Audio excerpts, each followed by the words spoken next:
तो hello and welcome everybody. मैं Piyush Patel profit from it की ओर से दोस्तों आप सबका आज के सेशन में हार्दिक स्वागत करता हूं, जहां पे हम स्टॉक मार्केट के बेसिक्स पे जा रहे हैं। दोस्तों जनरली ज्यादातर लोग, अगर आप स्टॉक मार्केट में देखोगे, इन्वेस्टमेंट में जो भी लोग शेयर बाजार में इन्वेस्ट करते हैं, कितने लोग हैं? 11 करोड़ लोग, बराबर ना? कितने सारे डीमेट अकाउंट है? जो ज्यादातर लोग इन्वेस्ट करेंगे, ये लोग किसको ट्रैक करेंगे? स्टॉक मार्केट का इन्वेस्टमेंट इंप्रूव करने के लिए ये लोग स्टॉक मार्केट को ट्रैक करेंगे। जबकि असल बात यह है कि स्टॉक मार्केट को ट्रैक करने से पहले हमें हायर ऑर्डर थिंकिंग करना पड़ता है। हमें यह देखना है कि स्टॉक मार्केट को कौन चलाता है या तोड़ता है, राइट? तो आपका जो पिछला वीक था, लास्ट वीक का जो सेशन था, ये आपका उन डिटेल के लिए था कि शेयर बाजार में जो हम उथल पुथल देखते हैं, जो कंपनियों के सेल्स, प्रॉफिट, प्राइस में जो इतना उतार चढ़ाव आता है, वो किन चीजों पे आधार रखता है दोस्तों। अगर आप लोग डायरेक्टली शेयर को ट्रैक करोगे तो शेयर कभी 10-10 टका टूटेंगे, 20-20 टका टूटेंगे, कभी वो अचानक जबरदस्त दौड़ेंगे, तो ट्रैकिंग बराबर नहीं हो पाएगा। अपने को लगेगा यार ये तो बहुत वॉलेटाइल है, राइट? तो जो प्राइस है, जिसे हम कहते हैं प्राइस, ये बहुत ज्यादा वॉलेटाइल होती है और हाई वॉलेटाइल चीजों को ट्रैक नहीं किया जा सकता है। हाई वॉलेटाइल चीजों को ट्रैक करेंगे तो ये 440 का वोट है, करंट लग सकता है, बराबर? हमें ये देखना है कि ये जो प्राइस है, इन्हें कौन प्लस या माइनस करता है। क्यों मेरे शेयर अचानक जबरदस्त बढ़ते हैं, 3-3 गुना, 5-5 गुना, ये लोग 2-3 साल में ही हो जाते हैं जब रैली आती है, और ये आधे हो जाते हैं, 60% टूटते हैं, दिन में 10-15 टका टूटते हैं। तो इतनी ज्यादा वॉलेटिलिटी क्यों दोस्तों? भाव में इतनी ज्यादा वॉलेटिलिटी इसलिए होती है क्योंकि ये जो प्राइस है, ये प्राइस कंपनी की जो प्रॉफिट्स होते हैं, प्रॉफिट के साथ जुड़े हुए हैं। हम उसे प्रॉफिट नहीं कहेंगे, हम उसे एस्टिमेटेड प्रॉफिट कहेंगे, राइट? देखो, हम सब लोग स्टेक होल्डर है। स्टेक होल्डर यानी आप भी समझ लो कि हमारे पास शेयर है, मतलब हम भी अपनी कुर्सी लेके कंपनी के मालिकों के साथ बैठे हुए। बहुत सी कंपनियों में यह भी होता है कि मालिक के खुद के पास 10 टका शेयर है, पर दूसरे कुछ इंस्टीट्यूशन ऐसे जिनके पास 15-15 टका शेयर होते हैं, तो वो लोगों का हिस्सा तो मालिकों से ज्यादा है। अब जो भी स्टेक होल्डर है, मालिक है या इन्वेस्टर स्टेक होल्डर है, इन्वेस्टर को पैसा कब मिलेगा दोस्तों? इन्वेस्टर को पैसा तब मिलेगा जब अपनी कंपनी का प्रॉफिट बढ़ेगा। क्योंकि जो इन्वेस्टर है, इन्वेस्टर, उसको वैसे देखा जाए तो सेल्स कितना हुआ उससे कोई लेना देना नहीं, क्योंकि जो सेल्स है वो तो तिजोरी में जो पैसा आया वो है, पर ये रहता थोड़ी ना है धंधे में। पैसा जो आया सेल्स के रूप में, वो अलग अलग प्रकार के खर्चों में पड़ जाता है, तो आखिर में तो बचता है कुछ प्रॉफिट, जो होता है 10 टका, 15 टका, जितना खाली। ये जो 10-15 टका प्रॉफिट है, यही हम सब स्टेक होल्डरों में बंटता है। तो दोस्तों मुझे बताओ, अगर आप, मैं, हम सब स्टेक होल्डर है, अगर हमें यह लगेगा कि जो कंपनी में मैंने निवेश किया है उसके प्रॉफिट अभी गिरने वाले हैं या कंटिन्यू गिरते जा रहे हैं, तो क्या दोस्तों उसकी इफेक्ट प्राइस पे पड़ेगी कि नहीं पड़ेगी? दोस्तों बताइए, पड़ेगी? हरगिज पड़ेगी, राइट?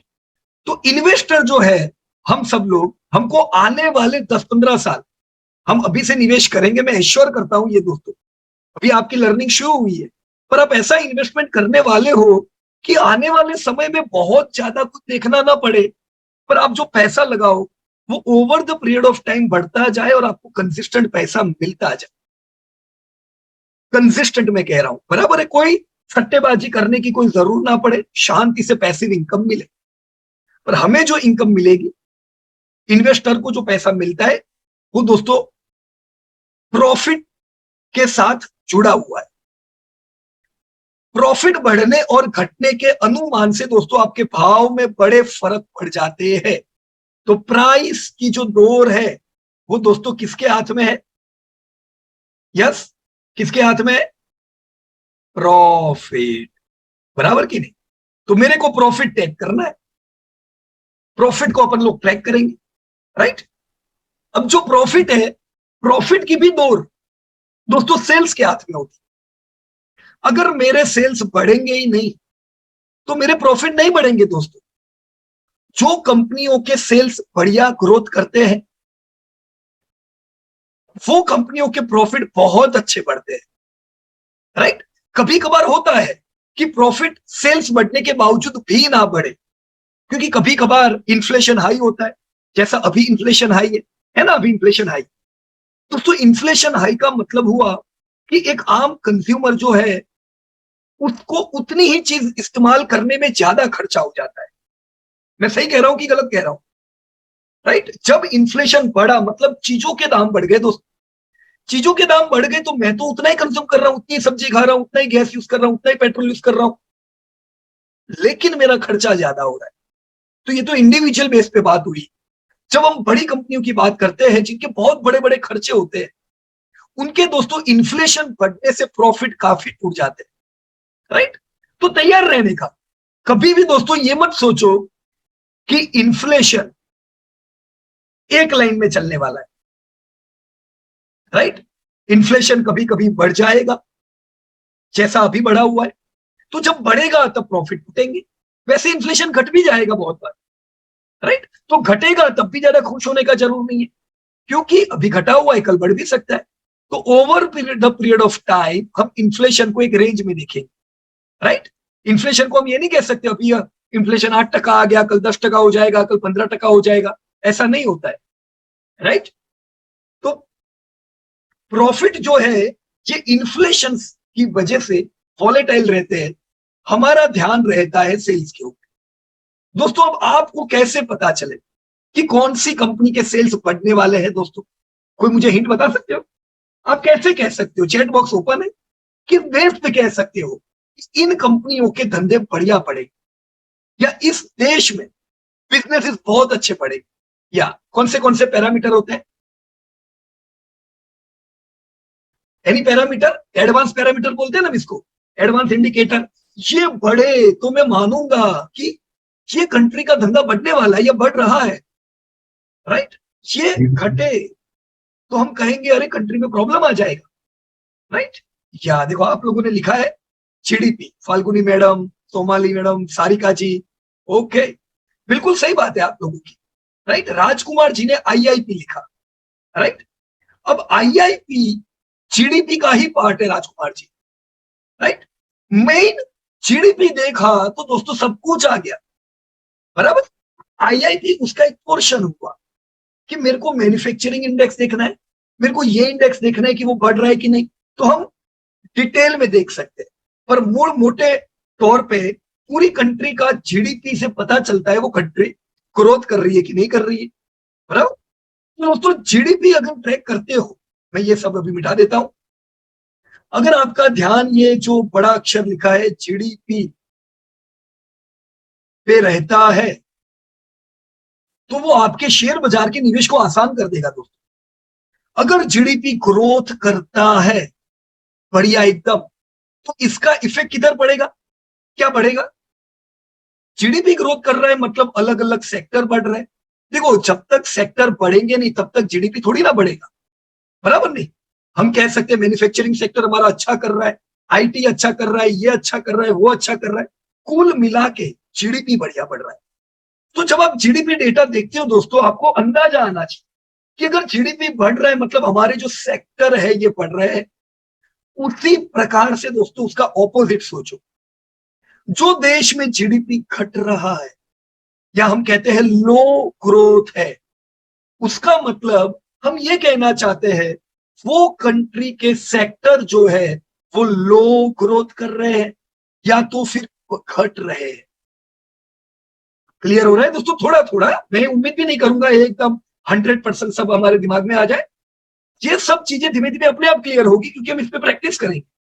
पर मैं थोड़ा बेसिक जानकारी दे रहा हूं दोस्तों कि जीडीपी से आपको आइडिया आना चाहिए कि सेक्टर, सब सेक्टर कैसा कर रहे हैं। राइट। अगर दोस्तों मान लीजिए सब सेक्टर में एक मैन्युफैक्चरिंग हुआ ना, आईटी हुआ ना, फाइनेंशियल हुआ ना, अलग अलग प्रकार के सेक्टर होते हैं। अगर सेक्टर का ग्रोथ बढ़िया हो रहा है जो हमें जीडीपी से पता चला, तो हमको ये भी अंदाज होता है कि अरे वाह सेक्टर की ग्रोथ अच्छा हो रहा है तो ये सेक्टर ऐसे थोड़ी ना बढ़ेगा। टीसीएस का धंधा बढ़ेगा, इंफोसिस का धंधा बढ़ेगा तो हम मानेंगे आईटी का धंधा बढ़ रहा है। जेएसडब्ल्यू स्टील, टाटा स्टील के धंधे बढ़ेंगे, हम मानेंगे स्टील सेक्टर के धंधे बढ़ रहे हैं, राइट। कुल मिला के ये सारे सेक्टर बढ़ेंगे, हम कहेंगे जीडीपी बढ़िया बढ़ रहा है, बराबर। तो कंपनी का धंधा बढ़ेगा कि घटेगा, या बढ़ रहा है कि घट रहा है, वो डायरेक्टली जीडीपी से कुछ आइडिया आती है दोस्तों, राइट। अभी आप में से कई लोग इंडिया में होंगे, कुछ लोग आप बाहर से भी आप लोग सीख रहे हो। तो कोई भी व्यक्ति कोई भी कंट्री में बैठा हुआ है, वो सोच रहा है मुझे पैसा मेरा निवेश करना है, राइट। एक इन्वेस्टर है, वो दूसरे कोई भी कंट्री में या इंडिया में है और वो सोचता है चलो मैं पैसा लगाऊं। दोस्तों कौन सी कंट्री में सबसे तेजी से पैसा बढ़ेगा? जो कंट्री का जीडीपी ग्रोथ सबसे तेज रहेगा, जो कंट्री का दोस्तों जीडीपी ग्रोथ सबसे तेज रहेगा, वो कंट्री का जीडीपी ग्रोथ मतलब हम कहना चाहते हैं कंपनियों के धंधे जबरदस्त बढ़ रहे, तो सेल्स बढ़ेंगे मतलब प्रॉफिट बढ़ेंगे, मतलब आपकी और मेरी वेल्थ क्रिएट हो। दोस्तों कुछ समय पहले हम ये कहते थे कि 50,000 करोड़ का टर्नओवर करने वाली कंपनी, क्या बात है, बढ़िया है। इंडिया में 50,000 करोड़ का टर्नओवर कंपनी वाली कंपनियां बड़ी बड़ी हुआ करती थी। आज आपकी लाइन लगी हुई है 2-2 लाख करोड़ के टर्नओवर करने वाली कंपनियों की। आने वाले 10 साल में हम देखेंगे इंडिया में 10-10 लाख करोड़ का टर्नओवर करने वालों की लाइन लगेगी, मतलब बड़ी कंपनियां जायंट बनेगी और जो छोटी छोटी कंपनियां हैं उनकी संख्या बढ़ेगी दोस्तों। अभी इंडिया में लिमिटेड कंपनीज है 10-10 हजार करोड़ का टर्नओवर करने वाली कंपनियों की, पर यह संख्या बहुत बढ़ेगी, राइट। ये कैसे कह सकते हैं? जिस तेजी से अपना जीडीपी ग्रोथ हो रहा है दोस्तों, ग्रोथ जीडीपी का बढ़ना मतलब कंपनियां बढ़ रही है, ये हम मान सकते हैं। तो सीधा जब भी आपको निवेश करना है, निवेश से पहले अपने को पता रहना चाहिए कौन सी कंट्री का जीडीपी कितना है और कितना ग्रोथ कर रहा है। अगर आपको कोई कंट्री मिले जो बढ़िया ग्रोथ कर रही है तो वहां पे निवेश करना चाहिए दोस्तों, राइट। जो कंट्री अच्छा ग्रोथ करेगी वहां पे अपना पैसा बढ़ेगा। अब आप लोगों ने जीडीपी पे काम किया है, थोड़ा आप जीडीपी का डेटा देखेंगे, राइट। इन्हीं जीडीपी डेटा में मैंने एक मेटा डेटा की एक शीट यहाँ पे अपडेट कर दी है, ध्यान रखना दोस्तों। क्या लिखा है यहाँ पे? Meta data, right. ये स्प्रेडशीट मैंने इसलिए डाली है ताकि आपको याद ना रखना पड़े कि कौन सा डेटा किधर से मिलेगा, राइट। इसमें सारे फाइनेंशियल इंडिकेटर आ गए दोस्तों, जो आपको एडवांस में बताएंगे। लोगों को बैठने तो पूरा दिन टर्मिनल के सामने, वो पूरा दिन टर्मिनल के सामने बैठ के नहीं कमाएंगे।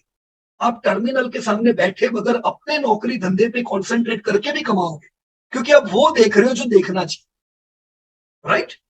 मेटा डेटा, मैं इसको अभी क्लिक कर रहा हूं, आप ही की स्प्रेडशीट का एक पार्ट है, ये सबसे आखिर में हमने डाला हुआ है मेटा डेटा।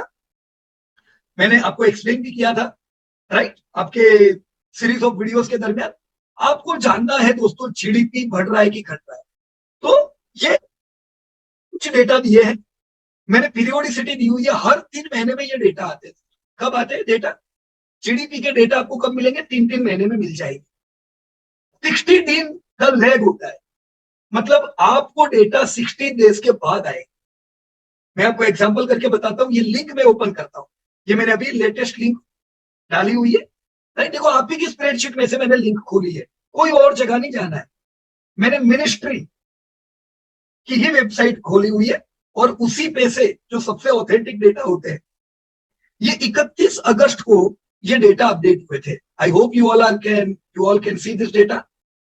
31 अगस्त को Q1 के जीडीपी के डेटा अपडेट हुए थे। ध्यान देना दोस्तों जो मैं कह रहा हूं, Q1 यानी क्या? इंडिया में Q1 यानी अप्रैल मई जून, बराबर ना, क्योंकि अपना फाइनेंशियल ईयर अलग है, कैलेंडर ईयर अलग है। तो कोई यूएस के Q1 की बात करे तो समझो जैन फेब मार्च की बात कर रहे, इंडिया के Q1 की बात कर रहे हैं, फाइनेंशियल ईयर की बात कर रहे हैं, समझो अप्रैल मई जून। तो एग्जैक्ट 60 दिन हुए कि नहीं दोस्तों, है ना? परफेक्ट। 2 महीने बाद आपको 31 अगस्त को Q1 के जीडीपी डेटा मिल गए कि भाई बताओ जीडीपी बढ़ रहा है घट रहा है, क्या हाल है आपकी कंट्री की। दोस्तों ये देखेंगे, किसी को पूछने की जरूरत ही नहीं है अपना देश क्या कर रहा है, अपने देश के डेटा इसके अंदर आ गए, राइट। ये क्वार्टर वन के है। अभी हम कौन से महीने में चल रहे हैं दोस्तों, ये कौन सा महीना है? Yes everybody, currently in which month we all are? November, correct. या अभी हम लोग नवंबर महीने में है।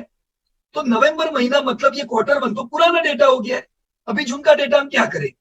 अप्रैल मई जून, जुलाई अगस्त सितंबर अक्टूबर, ये 4 महीने बीत गए। तो ये 4 महीने में भी तो अपने देश में कंज्यूम हुआ होगा, एक्सपेंडिचर हुआ होगा। हमको दोस्तों अगर पता चले एडवांस में क्या कंज्यूम हुआ है, तो आप सेक्टर जान सकते हो क्या ज्यादा कंज्यूम हो रहा है। हमको पता चले कहां पे एक्सपेंडिचर हो रहा है, तो ये हम सबको इंडिकेट करता है दोस्तों। तो ये पुराने डेटा हो गए। अभी अभी हमको कौन से चाहिए?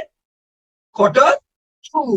वीरेंद्र भाई क्वार्टर टू, फाइनेंशियल ईयर की बात कर रहा हूं ना मैं। अप्रैल में जून पुराना डेटा, अभी मुझे जुलाई अगस्त सितंबर के डेटा चाहिए।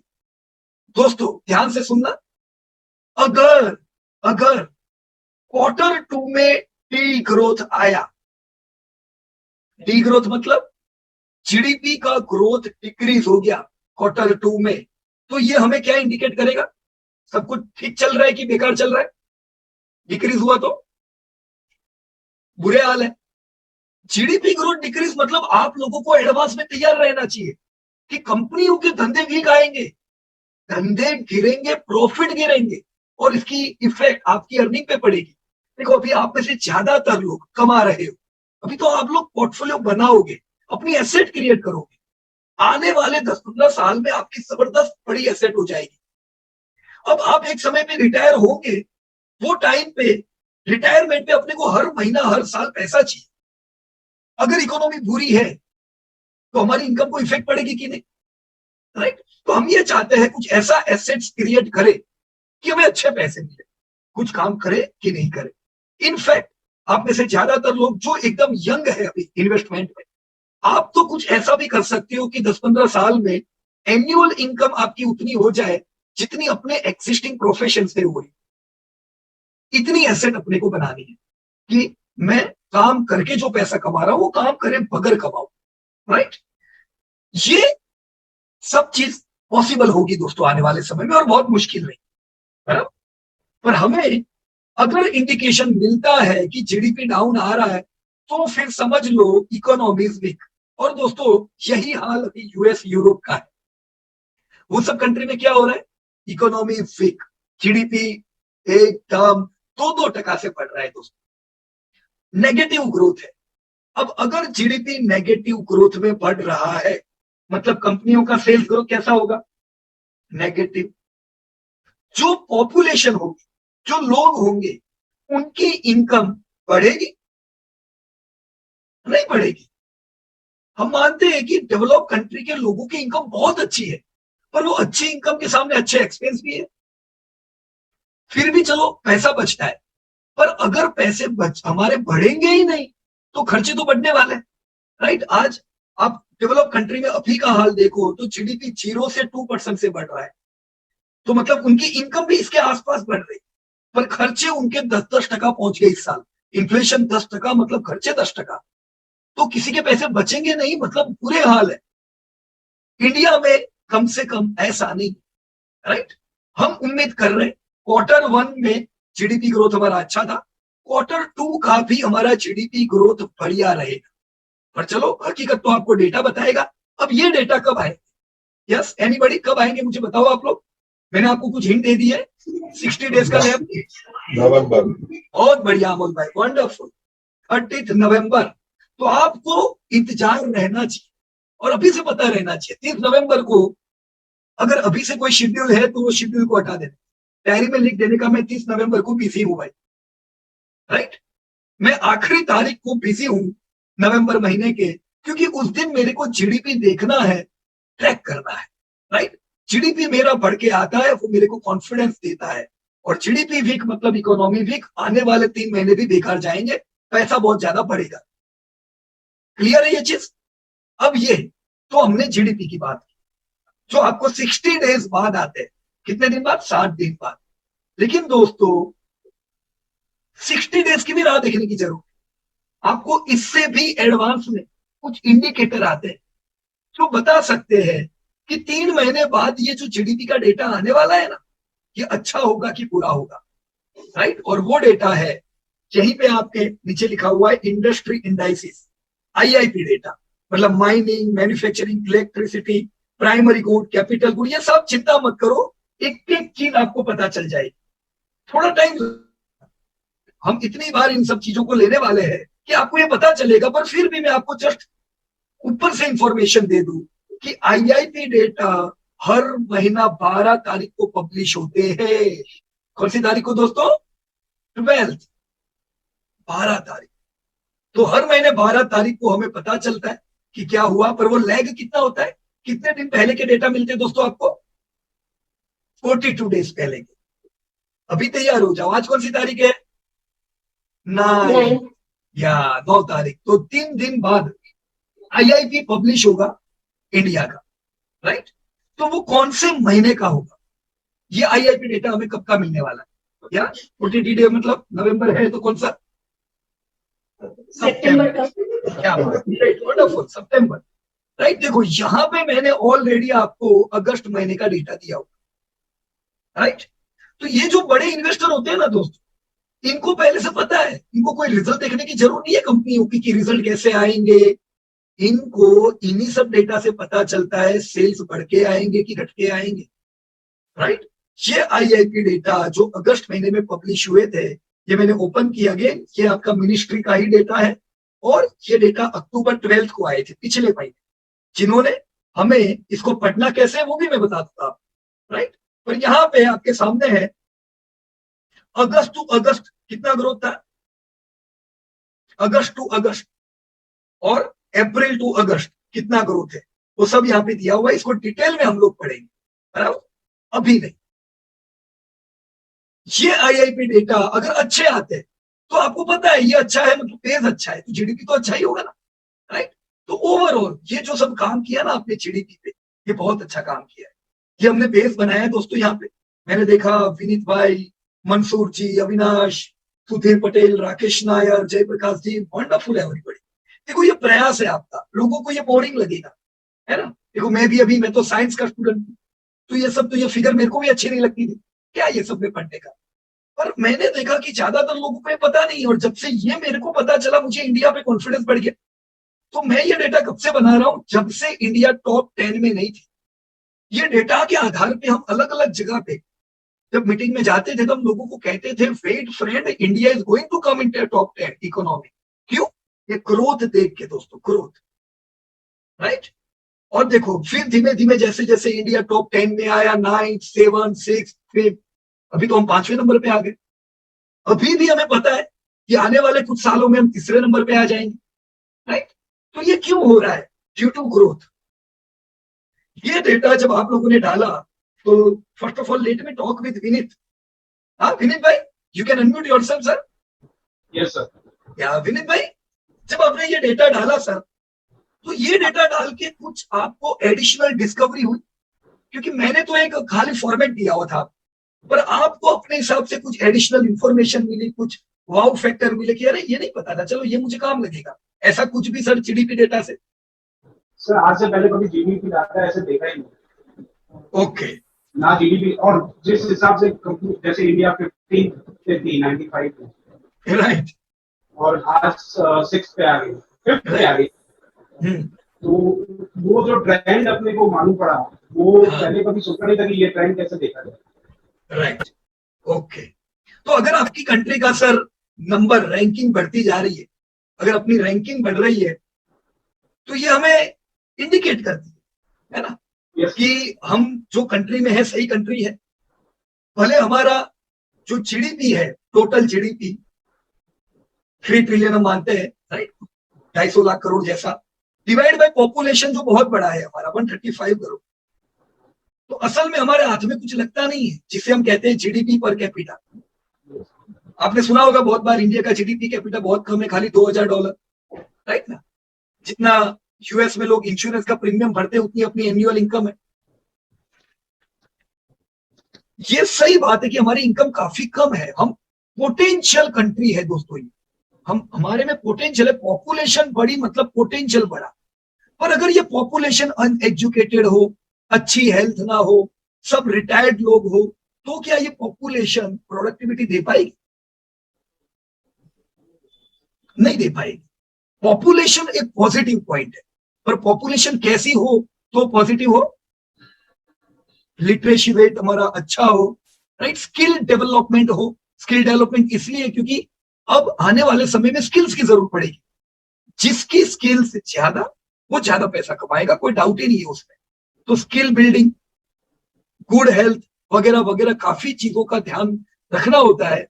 अगर हम लोग इन सब चीजों में सफल होते हैं तो आज जैसे चाइना, जो एक जमाने में इंडिया जितना ही जीडीपी करता था 1980 में, और उनके वहां पे वो समय पे रिफॉर्म हुए 1980s में, और उसकी इफेक्ट आज वो लोग ले रहे हैं, बराबर ना। उनका जीडीपी हमसे 5 गुना हो गया, पॉपुलेशन तो हमारे जितनी है, पहले भी हमारे जितनी थी। पर अगर उनका जीडीपी हमसे 5 टाइम्स बढ़ा, मतलब उनका एवरेज व्यक्ति हमसे कितना ज्यादा कमा रहा है आज? 5x। वो लोग एवरेज चाइनीज अपने कपड़ों पे जितना खर्च करते हैं, एवरेज इंडियन से वो 5 गुना खर्च करते हैं। तो कपड़ों की कंपनियों को कितना फायदा होता है? वो लोग हमसे पेंट पे खर्चा 5 गुना ज्यादा करते, वो लोग हमसे सीमेंट कई गुना ज्यादा यूज करते, वो लोग हमसे जो कंज्यूमर इलेक्ट्रॉनिक्स है वो ज्यादा महंगे ज्यादा यूज करते। ये सब क्यों ज्यादा यूज कर पाते? क्योंकि उनका इकोनॉमी क्या है, हमसे ज्यादा बढ़ गया है। बाकी 1980 में दुनिया भर में जितने गरीब लोग थे, गरीब बिलो पॉवर्टी लाइन के लोग, वो बिलो पॉवर्टी लाइन को कंट्रीब्यूशन इंडिया और चाइना ही करता था। मतलब खाली किधर ज्यादा गरीब लोग थे? इंडिया चाइना के गरीब को जब लो बिलो पॉवर्टी लाइन, तो पूरी दुनिया का फिगर बढ़ जाता था। ये लोग सफल हुए पिछले 30-40 सालों में गरीबी को काफी हद तक रिमूव करने में, क्योंकि जीडीपी बढ़ी, कंपनियां बढ़ी, लोगों की इनकम बढ़ी, राइट। हमारा जो फिगर है वो हमारा भी वो टाइम पे 50% था, मतलब 50% लोग गरीबी रेखा के नीचे थे। आज वो फिगर 22% आ गई है। तो इंडिया सक्सेस हुआ 28% लोगों को निकालने में गरीबी रेखा से, और अब ये हम 5% देखेंगे जैसा चाइना ने किया। तो इसका सीधा इफेक्ट किधर जाता है? अगर लोगों की इनकम बढ़ती है तो विनीत भाई, लोगों की कंजप्शन शक्ति बढ़ती है कि नहीं बढ़ती है सर? सुधरती है सर, स्टैंडर्ड ऑफ लिविंग भी सुधर जाता है। स्टैंडर्ड ऑफ लिविंग सुधरता है, लोग ब्रांडेड प्रोडक्ट यूज करते हैं, है ना। नहीं तो ज्यादातर क्या होता है, जब इनकम कम होती है जो कंट्री की, वो कंट्री खाली रोटी कपड़ा मकान पे ही खर्चा कर पाता है, बाकी के लिए कुछ बचेगा तो वो यूज करेगा। पर अब भी इस बार हमने देखा कि आईफोन की बिक्री इंडिया में कितनी बिकी है, हमने रिकॉर्ड किया है। क्यों? क्योंकि अब इनकम बढ़ती जा रही है। तो ये तो अभी भी हम गरीब है, अभी तो शुरुआत है। आने वाले 10-15 सालों में आप देखोगे जैसे दुनिया की सबसे ज्यादा ऑयल चाइना में बिकती है, ऐसी ही सब फिगर कुछ हम इंडिया में देखने वाले हैं। तो दोस्तों हाई कॉन्फिडेंस रखो इंडिया पे, क्योंकि इंडिया का जीडीपी पूरी दुनिया से सबसे तेजी से बढ़ रहा है और बढ़ने की उम्मीद है, राइट। देखो चाइना भी तो तेजी से बढ़ रहा था, पर जीडीपी बढ़ने के पीछे कुछ और फैक्टर होते हैं, राइट। जैसे हम लोग, आपने बहुत सी मीटिंगों में सुना होगा कि लोग कहते हैं डेमोग्राफिक डिविडेंड। तो सही मायने में ये क्या है? क्यों हमारा डेमोग्राफिक डिविडेंड फेवरेबल है चाइना से भी? यूथ ज्यादा है सर इसमें, यूथ पॉपुलेशन, बराबर ना, 100% सही बात है। जो वर्किंग एज पॉपुलेशन है वो हमारी सबसे ज्यादा है अलग अलग कंट्रीज में। पहला तो हम देखते हैं कि सबसे यंग कंट्री कौन सी है। तो इंडिया की मीडियन एज कितनी है सर अंदाजे से, अप्रोक्सीमेटली? 28.5। देखो यहां से अपन गूगल में जाएंगे, लिखेंगे मीडियन एज ऑफ इंडिया 28.4, बराबर। तो इंडिया की, सॉरी परसेंटेज में आया, इसको मैं हटा दूं। इंडिया की एज जो है 28.4 है अगर मीडियन एज। और जो जापान, जो 20वीं सदी में जिसने जबरदस्त ग्रोथ किया, यूएस को टक्कर देता था, वो 21वीं सदी में धीमा पड़ गया है। 20वीं सदी में वो यंगेस्ट कंट्री में नाम उनका आता था, अभी जापान के क्या हाल, जापान की मीडियन एज कितनी है? 48.6, राइट। तो ज्यादातर जो जापानीज होंगे रिटायर्ड होंगे, राइट। वर्किंग एज पॉपुलेशन कम है, तो जो कंट्री की मीडियन एज अच्छी होगी, प्रोबेबिलिटी होगी कि उनका जीडीपी ज्यादा बढ़ेगा। मैं प्रोबेबिलिटी कह रहा हूं। क्यों प्रोबेबिलिटी? क्योंकि खाली यंग कंट्री होने से कुछ नहीं होता है। हम 25 साल पहले भी यंग थे, पर वो टाइम पे हम एक फेलियर हो गए थे। याद है ना, 1991 अपना सोना गिरवी रखना पड़ा था। तो खाली यंग होने से नहीं होता है, यंग होने के साथ हमें कुछ दूसरी चीजों पे काम करना पड़ता है। देखो मैं कुछ और कंट्री बताता हूँ जो इंडिया जैसी यंग है। कौन सी कंट्री और है जो इंडिया जैसी यंग है? बांग्लादेश। बांग्लादेश, यस, इंडिया जैसी यंग है। फिर ये नाइजीरिया की मीडियन एज कितनी है? 18, मतलब एकदम यंग है तो, राइट। अफगानिस्तान देखा है आप लोगों ने? Afghanistan, Pakistan, youngest country. पर क्यों इनको आईएमएफ प्रेडिक्ट नहीं करता है कि नहीं ये लोग भी जबरदस्त बढ़ने वाले हैं, अफगानिस्तान का जीडीपी ग्रोथ इतना जोरदार होगा क्योंकि वो तो सबसे यंग है? दोस्तों नहीं कह सकते, क्योंकि यंग पॉपुलेशन के हाथों में बंदूक देने से काम नहीं बनता है। यंग पॉपुलेशन के हाथों में किताबें होती है, राइट। ये यंग पॉपुलेशन अगर लिटरेसी वाली होगी, अगर इनकी स्किल अच्छी होगी, राइट, स्किल बिल्डिंग पे ध्यान होगा, इनकी हेल्थ अच्छी होगी, तो मतलब हेल्थ पे काम होना चाहिए। आपने देखा होगा पिछले कई समय से हेल्थ पे बड़े काम होते जा रहे हैं, राइट। तो यंग पॉपुलेशन में अगर दूसरे गुण ऐड हो जाए तो वो कंट्री का पूरी काया पलट हो जाती है। और वही हम इंडिया में ट्रांसफॉर्मेशन देख रहे हैं। हम यंग है, हम यंग आने वाले 50 साल तक दोस्तों जितनी भी मेजर इकोनॉमी है उसमें हम यंगेस्ट ही रहने वाले हैं। 21वीं सदी दोस्तों भारत की है, इसीलिए कहते हैं, राइट, क्योंकि इस सदी में यंगेस्ट कंट्री मेजर इकोनॉमी में, देखो हमेशा ये लोग यूज करेंगे शब्द मेजर इकोनॉमी। क्यों? क्योंकि अफगानिस्तान मेजर इकोनॉमी नहीं है, पाकिस्तान मेजर इकोनॉमी नहीं है, बांग्लादेश मेजर इकोनॉमी नहीं है, वो सब माइनर इकोनॉमी है, छोटी इकोनॉमी है। वो यंग है, पर इंडिया की कंपैरिजन किसके साथ होती है? इन सब कंट्रीज के साथ। ये दिख रहे हो ना आप लोग, ये सब दोस्तों मेजर इकोनॉमी बोली जाती है, जिनका बड़ा कॉन्ट्रीब्यूशन है। तो मेजर इकोनॉमी की जो कंट्रीज है उसमें हम यंग है, यंग रहने वाले हैं। अगर एजुकेशन पे और स्किल बिल्डिंग पे और फोकस हुआ, अगर मेक इन इंडिया पे फोकस हुआ, मतलब यहीं पे मैन्युफैक्चरिंग बढ़े, यहीं पे एम्प्लॉयमेंट बढ़े, तो क्या कमाल होता है, यहाँ जबरदस्त कमाल हो सकता है, राइट। तो यस, जीडीपी के डेटा ये बताते हैं कि इंडिया का ग्रोथ अच्छा हो रहा है, राइट, दूसरी कंट्रियों के मुकाबले। ये साल भी अगर हम देखें, जैसे आपने विनीत भाई यहाँ पे जो डेटा बनाया है, आपने सर प्रेडिक्ट किया 2030? ये मुश्किल लगा सर प्रेडिक्ट? नहीं सर, वो एक्चुअली टाइम नहीं बैठ पाया आज भी किया था। राइट, कोई बात नहीं विनीत भाई, देखो इतना तो बनाया ना। अब मैं जब डेटा बनाता था ना, तो मेरे ख्याल से ये 2010 9-10 से मैंने शुरू किया होगा। तो ये तो बहुत ही ऑर्गेनाइज वे में आपने बनाया। मेरे पास तो ऐसा भी नहीं था, इससे पूरी तरह से मैं करता था और धीमे धीमे प्रेडिक्शन आया, राइट। चलो कोई बात नहीं, हम पूछते ग्रुप में किसने दोस्तों जीडीपी पे काम किया है, या जीडीपी के ग्रोथ किसने डेटा बनाया है? यस, आप अपना नाम लिख सकते हो ताकि मैं आपका डेटा ओपन करूं, थोड़ा डिस्कस करते हैं growth estimate.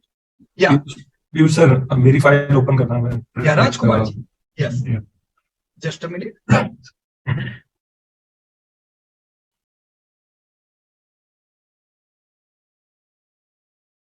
Okay, right, good. किधर राइट में आ जाओ जी। Okay, right. कहिए सर, आपने यहाँ पे क्या एस्टिमेट किया और कैसे किया?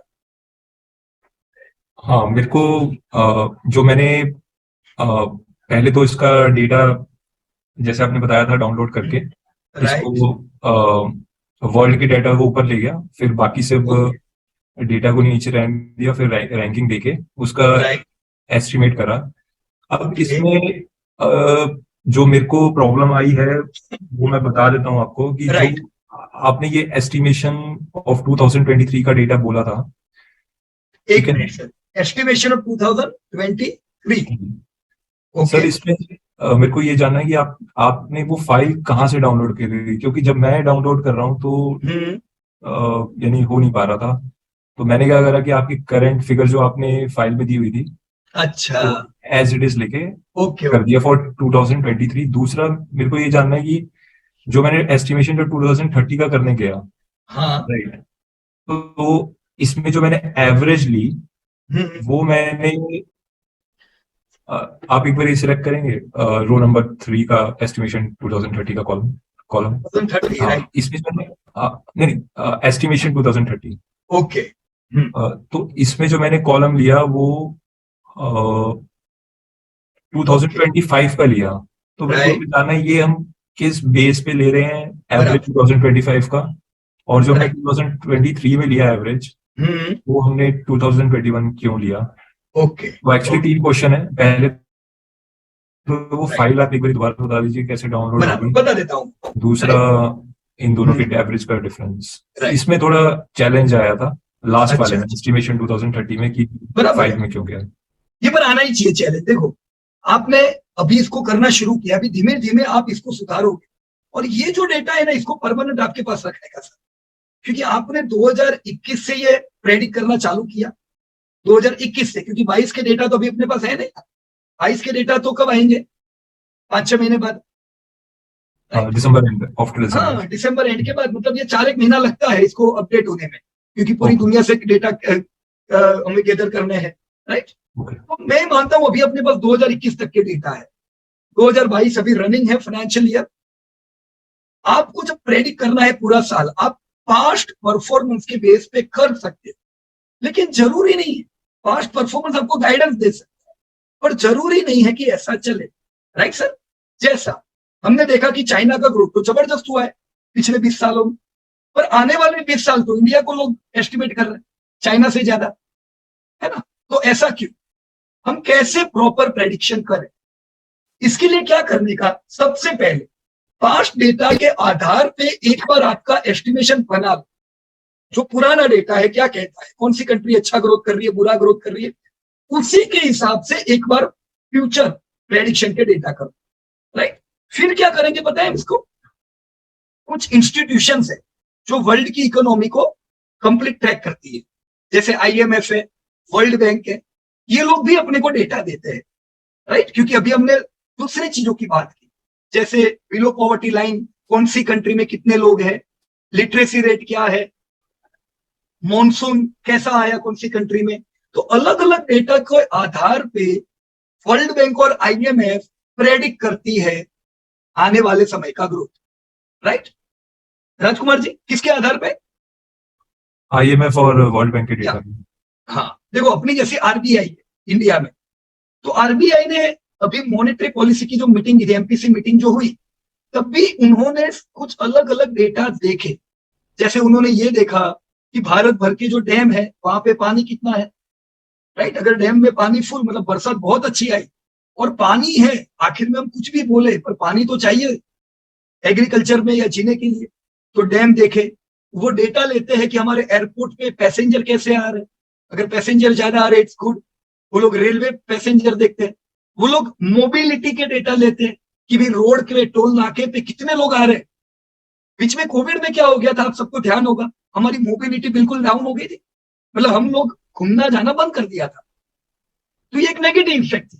अभी मोबिलिटी बहुत हाई है, तो ये डेटा RBI हर दूसरे महीने पब्लिश करती है कि अपना देश का क्या हाल है। In the case of demand, मतलब GDP के आधार पे ये सारी चीजें हैं, इसके आधार पे आने वाले समय का प्रेडिक्शन होता है। मान लीजिए डेटा अच्छा नहीं आ रहा है, तो आने वाले समय का प्रेडिक्शन वीक हो जाता है।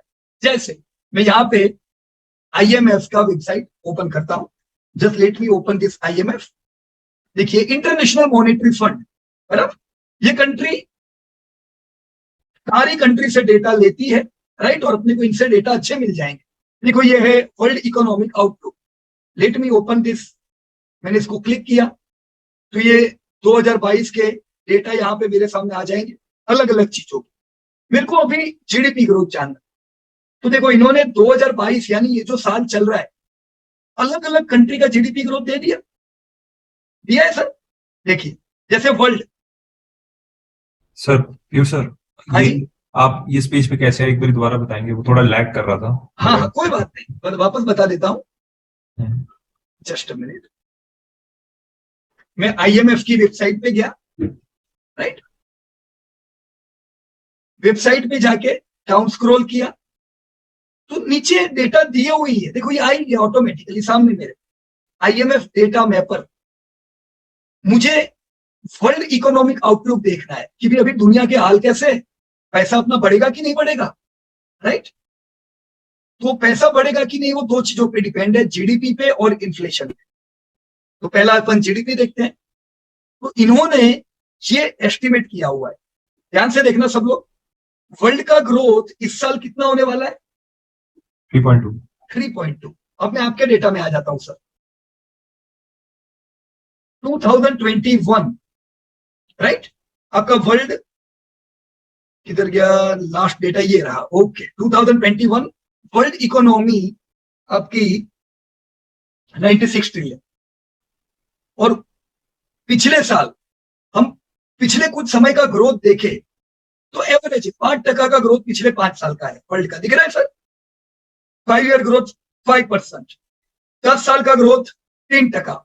बहुत कुछ ऐसा अच्छा ग्रोथ नहीं है, मतलब दुनिया पूरी मंदी में है पिछले कई सालों से। और 2022 का भी प्रेडिक्शन क्या हुआ सर, ये एस्टिमेट 2023 से पहले मैं अगर यहां पे एक लाइन ऐड कर लूं सर, इधर एक मैं कॉलम ऐड करता हूं, 2022 में मेरे को जानना है दुनिया कैसा ग्रोथ करेगी, तो मेरे को इधर ग्रोथ कितना प्रेडिक्ट करना चाहिए सर, क्या मैं ये डेटा ले सकता हूं 3.2, राइट। राइट। इन्होंने क्या प्रेडिक्ट किया हुआ है कि वर्ल्ड 3% से ग्रोथ करेगी, जो बहुत अच्छा ग्रोथ नहीं है। वर्ल्ड का ग्रोथ 3.2%। इसके साथ एडवांस इकोनॉमी मतलब कौन सी इकोनॉमी हुई sir? Growing and emerging, growing and जो नहीं ग्रो सर, नहीं डेवलप, यस, डेवलप्ड इकोनॉमी, जो ऑलरेडी एडवांस हो चुकी है, राइट, जो डेवलप्ड हो चुकी है, वो इकोनॉमीज तो दुनिया से भी नीचे ग्रोथ करेगी 2.4। इसका मतलब US, यूरोप, ये सब जगह पे, जापान, मतलब जिनका नाम डेवलप में आता है उन सबका ग्रोथ बिल्कुल खराब होने वाला है। 2.4 मतलब बिल्कुल वीक डेवलप्ड इकोनॉमी के नाम अगर हम लेंगे तो उनका ग्रोथ अच्छा नहीं रहेगा। उनके साथ जो इमर्जिंग इकोनॉमीज है, मतलब जिसमें इंडिया आती है सर, उनका ग्रोथ दुनिया से कैसा रहेगा, बड़ा कि कम? बेटर रहेगा उससे। बेटर रहेगा। तो कम से कम ये उम्मीद है कि इमर्जिंग मार्केट 3.7% से ग्रोथ करेंगे। पर मुझे इमर्जिंग मार्केट तो देख लिया, मेरे को तो इंडिया से मतलब है, राइट। मुझे कम से कम ये कंट्री जाननी है सर, कौन सी?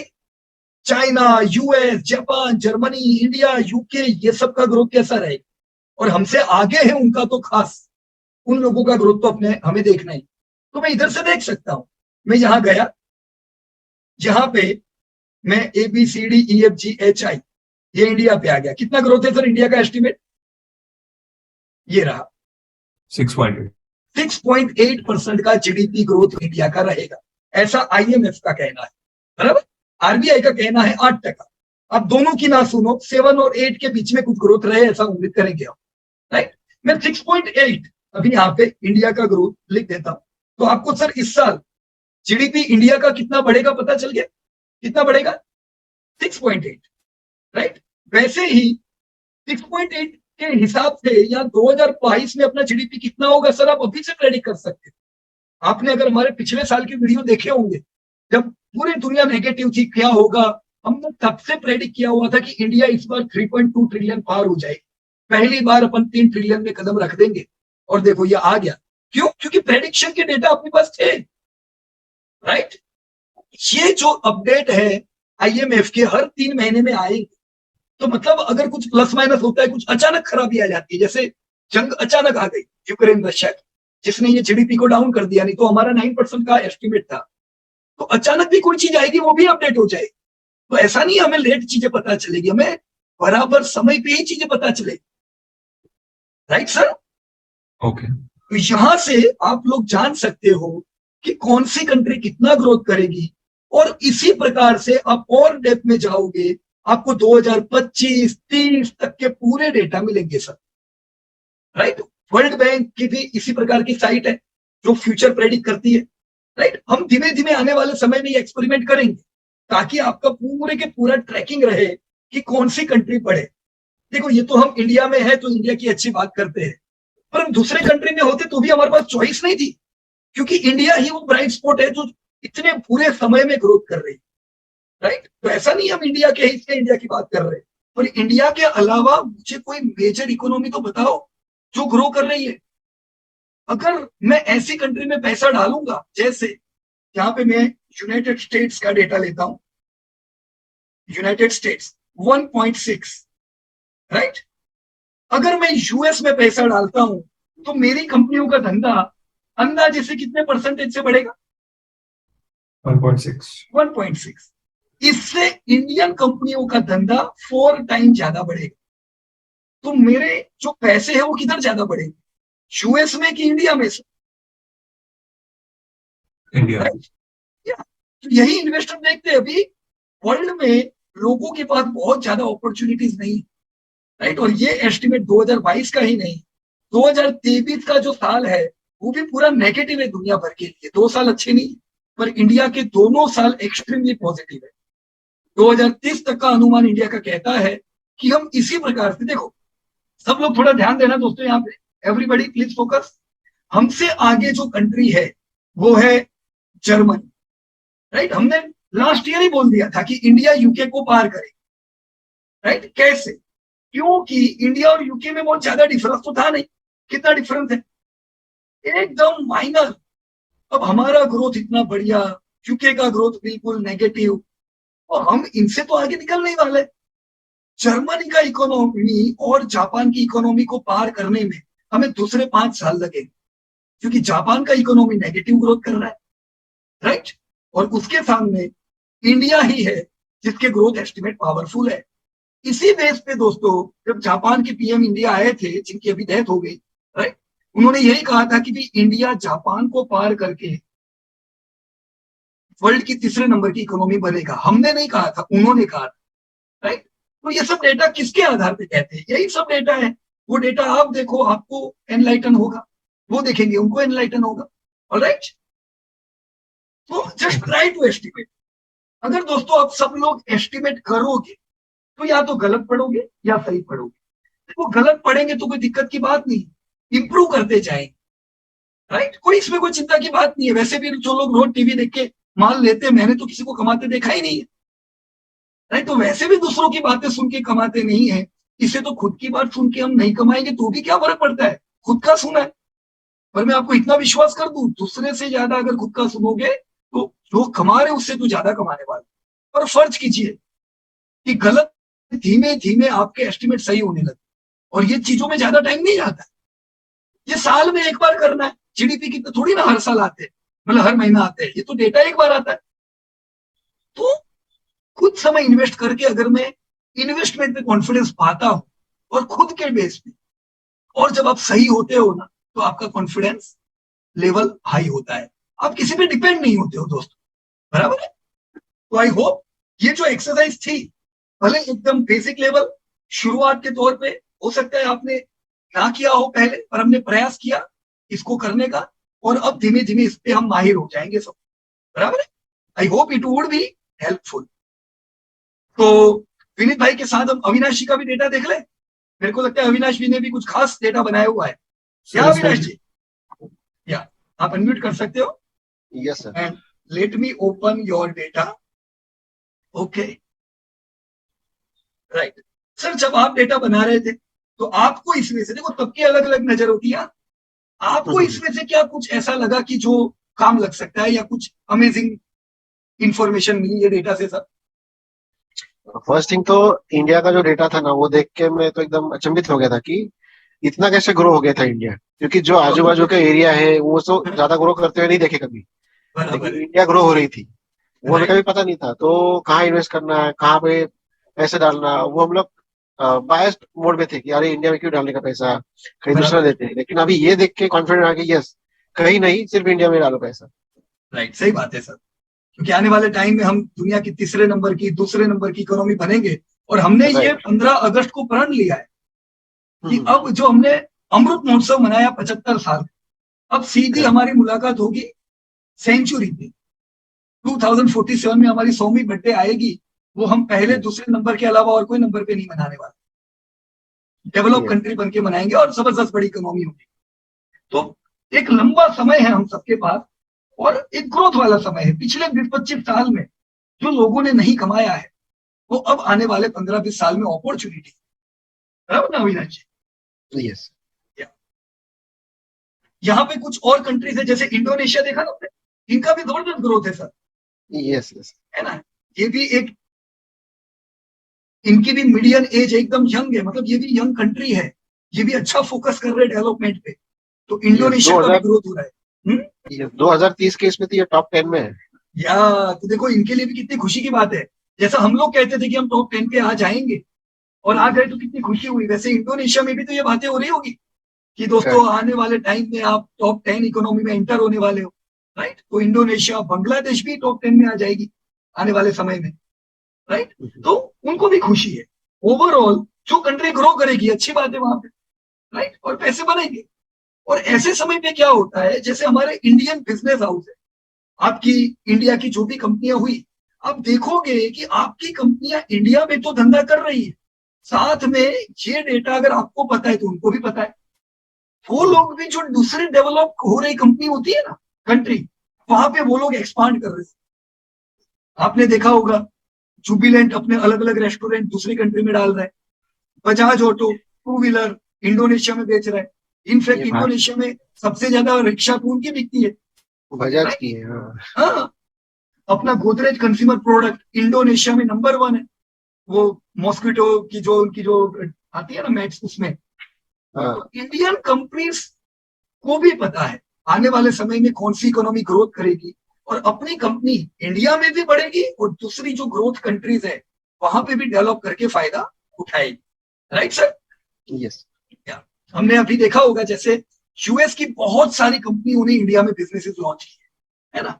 जैसे यूएस के हॉट लिस्ट में नाम इंडिया का है, उबर हो, डोनाल्ड हो, या कोई भी बड़ी जो कंपनियां हैं, ऑडी हो, या खाली यूएस नहीं कह रहा, बाकी डेवलप कंट्री की जो बड़ी बड़ी कंपनियां हैं वो लोग सोचती है कि इंडिया की जो पॉपुलेशन ये 130 करोड़ की है, इन सबकी जो इनकम है ये आने वाले 2 दशकों में यहां से बहुत मल्टीप्लाई होने वाली। आज इंडिया में 2 में से 1 व्यक्ति, सॉरी 4 में से 1 व्यक्ति रीच है, मतलब रीच व्यक्ति के पास पहुंचना है आपको 4 में से 1 व्यक्ति। 2030 हर दूसरा व्यक्ति रीच होगा, ग्लोबल स्टैंडर्ड से मैं कह रहा हूं, ग्लोबल स्टैंडर्ड से मतलब वो हर चीज कंज्यूम कर पाएगा। अगर उबर यूएस में बनी तो यूएस सिटीजन के पास पैसे थे, वो स्पेंड कर पाते थे, तो उबर का टर्नओवर बढ़ता है। इंडिया में अपनी ओला है, राइट? पर इंडियन के पास पैसे नहीं होंगे तो ओला को भी तो तकलीफ होगी, होगी कि नहीं सर? राइट? मतलब कंपनियों के भी टर्नओवर नहीं बढ़ते, स्टार्टअप को तकलीफ होती है क्योंकि कंज्यूमर स्पेंड नहीं कर पाता। पर मान लो ये कंज्यूमर की जेब में पैसे आने वाले, 130 करोड़ पॉपुलेशन 140 करोड़ होगी, हम चाइना को भी पार कर लेंगे पॉपुलेशन में 2 साल में। और बड़ी बात कि डिजिटली एनेबल्ड है, मतलब करीबन ये उम्मीद है कि 100 करोड़ से ज्यादा लोगों के हाथों में स्मार्टफोन होगा, तो मतलब कितने ऑनलाइन ऑर्डर लगने वाले हैं, अंदाजा लगा सकते हो सर? सही बात है सर। अभी तो 100 करेंगे बोले तो डेली अगर एक ने भी ऑर्डर प्लेस किया अभी तो क्या है ना multiply इंडिया हो में, जाएगा। अभी इंडिया में ऐसा है कि लोग खाली अमेजोन पे जाते हैं, 4-5 चीजें देख के वापस एग्जिट हो जाएंगे। लोगों को है ना पैसा खर्चने में डर लगता है क्योंकि अभी नया है लोगों को, मतलब ये चलो मेगा सिटी में तो लोग खरीदते हैं, पर जो रूरल है वो जल्दी ऑनलाइन पे पैसा नहीं भरते, डर लगता है अरे ये चला गया, मेरे को डिलीवरी नहीं हुई तो। पर धीमे धीमे ये डर चला जाएगा और आने वाले समय में आप देखोगे कि ई कॉमर्स जबरदस्त मूव करेगा। इसीलिए देखो फ्लिपकार्ट को किसने खरीद लिया? वॉलमार्ट ने।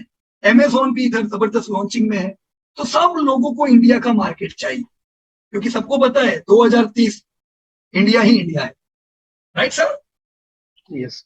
तो ग्रेट सर, ये डेटा अभी अपडेट करते रहना ताकि इसमें कुछ सरप्राइजेस मिले, इसमें कुछ और अमेजिंग बातें मिले। मान लो ग्रोथ और ज्यादा बढ़ता है, देखो मैं ये उम्मीद कर सकता हूं कि हम डबल डिजिट ग्रोथ भी देखने वाले हैं जीडीपी, ये थोड़ा बहुत सब सुधर जाने, तो अभी युद्ध है, युद्ध हुआ, कोविड से अभी हम निकले ही नहीं थे, कोविड ने पहले दुनिया को मारा और कोविड गया नहीं कि युद्ध आ गया।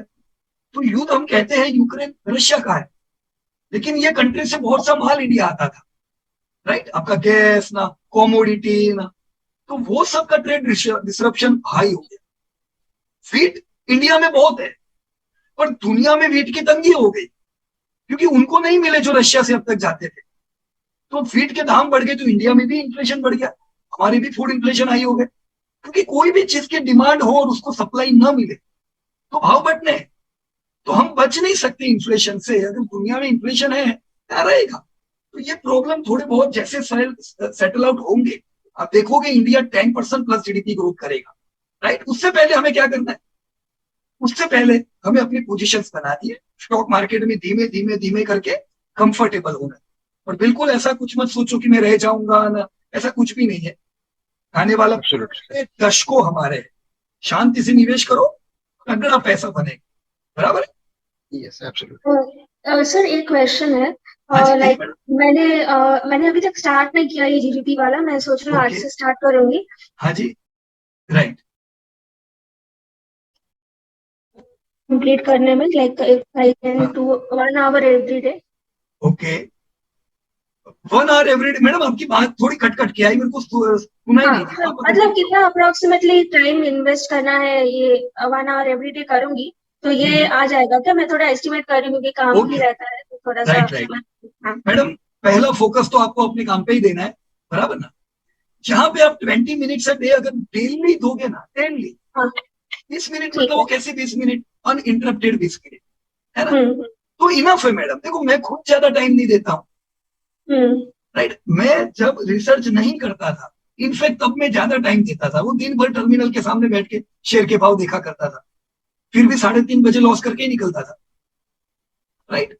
यहाँ पे जब हम रिसर्च करते हैं तो एक्चुअली हम कम समय देते हैं पर हाई प्रोडक्ट, हम्म तो 20 मिनट दीजिए मैडम, इनफ है 20 मिनट, ठीक है, क्योंकि नेक्स्ट क्लास का फिर आ जाएगा ना, तो इसीलिए मैं पूछ रही थी कि डेली अभी मतलब राइट। नेक्स्ट नेक्स्ट ये नेक्स्ट का जो होमवर्क आ जाएगा, तो सॉरी मैं थोड़ा मतलब नाइव क्वेश्चन कर रही हूँ, हाँ हाँ, लेकिन फिर मुझे मतलब समझ ना था राइट, कि अभी। हाँ कोई बात नहीं। देखो अभी क्या करो मैडम, देखो कल से नया एपिसोड लॉन्च हो जाएगा, बराबर ना, तो नया एपिसोड का टॉपिक ही अलग होगा पूरा। अगर कल आप ये होमवर्क करने बैठोगे तो वो नया रह जाए, तो अभी आप क्या करो, इसको खाली समझ लो, आपकी डायरी में लिख लो कि आपने प्रैक्टिकल जीडीपी का काम नहीं किया है, राइट। वो आप बाद में अपन करेंगे, मैं आपको बताऊंगा कब करेंगे, राइट। ठीक है। अभी क्लास के साथ रहना, मतलब अभी जो नेक्स्ट एपिसोड हम करेंगे तो उसी पे फोकस करना, ताकि क्या हो जाए कि कम से कम वो तो हमारा परफेक्ट हो जाए। ठीक है, ओके, ओके, थैंक यू। धन्यवाद। एंड जो बातें हमारी विनीत भाई और अविनाश जी से हुई, मुझे उम्मीद है आप लोगों ने जब काम किया, सुधीर भाई हो, राकेश नायर, परीत जी, जस्ट 50, मैं नहीं कहता परफेक्ट करो ये करो, नहीं, जस्ट बिगन इट, एक बार शुरुआत करो, धीमे धीमे, कोई डाउट नहीं है, इन सब चीजों में इंप्रूवमेंट आएगी। और ये आपका एक्सरसाइज का दूसरा वीक है, मैं आपको श्योरिटी देता हूं कि जब आप 4th 5th वीक पे होंगे ना, हम पढ़ाई दूसरी कर रहे होंगे, पर तब आपको ये याद आएगा, अरे हाँ यार ये था, इसीलिए ऐसा था, क्योंकि इन सब के तार एक दूसरे के साथ जुड़े हुए, बराबर ना।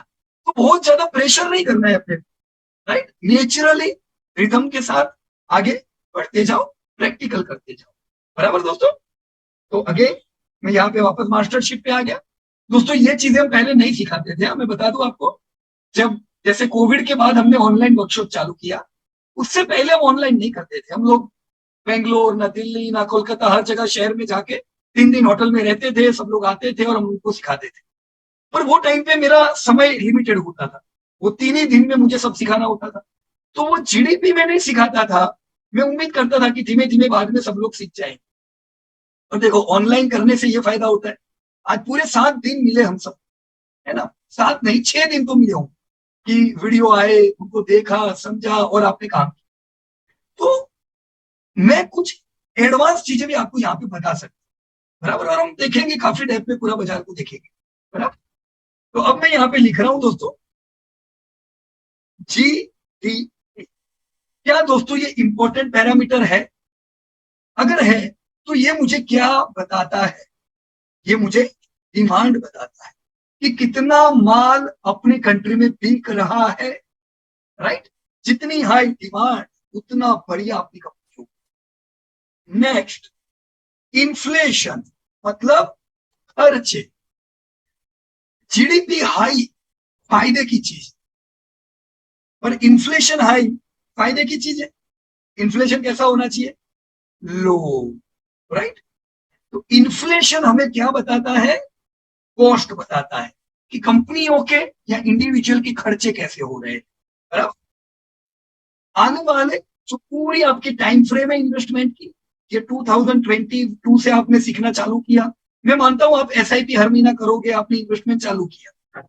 आने वाले जो टाइम 15 ईयर का एक जो टाइम फ्रेम है, इसमें ये दोनों चीजें आपके हाथ में नहीं रही, राइट? जैसा मैंने पहले बताया, इन्फ्लेशन कभी डाउन होगा, कभी अप होगा, कभी डाउन होगा, कभी अप होगा। तो आने वाले इतने वर्षों में जब जब इन्फ्लेशन अप होता है, तब तब आपकी कंपनियों के प्रॉफिट गिर जाते हैं और इसी वजह से शेयर आपको सस्ते मिलते हैं। दोस्तों ये समय बड़ा चैलेंजिंग होता है शेयर बाजार में। जो रेगुलर स्टॉक मार्केट को ट्रैक करते हैं उनको एकदम टेंशन रहता है, अरे यार शेयर ही नहीं चल रहे।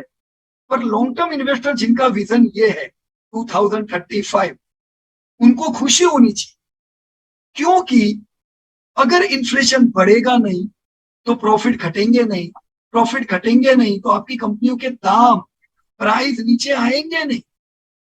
नीचे आएंगे तो आपको सस्ता मिलेगा ना, राइट? आपको दोस्तों सस्ता चाहिए कि महंगा चाहिए, मुझे बताओ पहले क्लियरली एकदम। कितनी कंपनियां यहां से 5 गुना नहीं होगी? आपके भी पोर्टफोलियो में कंपनियां दोस्तों 100 गुना होने वाली है। You believe it or not, you are going to see your companies move 100 times. विश्वास हो या ना हो, और ये जो 100 गुना जो कंपनियां होगी आपके पोर्टफोलियो में, अब अगर आप महंगा महंगा महंगा लोगे तो क्या लोगे? कम कंपनियां आए, कम शेयर आएंगे।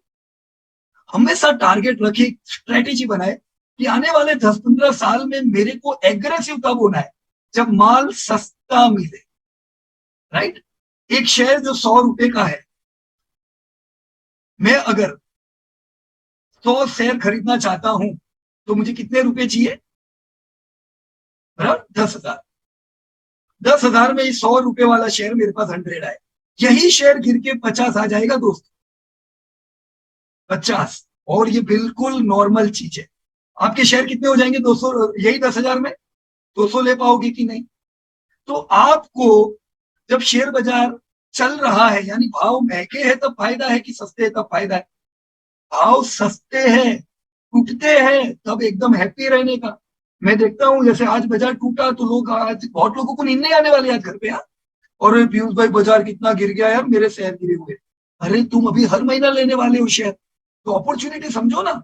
सस्ता माल मिल रहा है तब तक कृपा है, कल बाजार चल गया ना, यही सब 500 रुपए में मिलेगा और आपको खरीदना पड़ेगा, कोई चॉइस ही नहीं है अपने पास। तो ये 500 पे खरीदे, इससे तो 50 में खरीदो। वो ट्रेडर लोग दुखी होते हैं, अपन क्यों दुखी होते हैं? हमारे लिए तो ये एकदम खुशी की बात है, राइट? तो तैयार हो जाओ, 10-15 ईयर्स में आपको बहुत अपॉर्चुनिटीज मिलेगी। जीडीपी डाउन गिरेगा, शेयर जबरदस्त गिरेंगे, आपको एक्टिव होना है।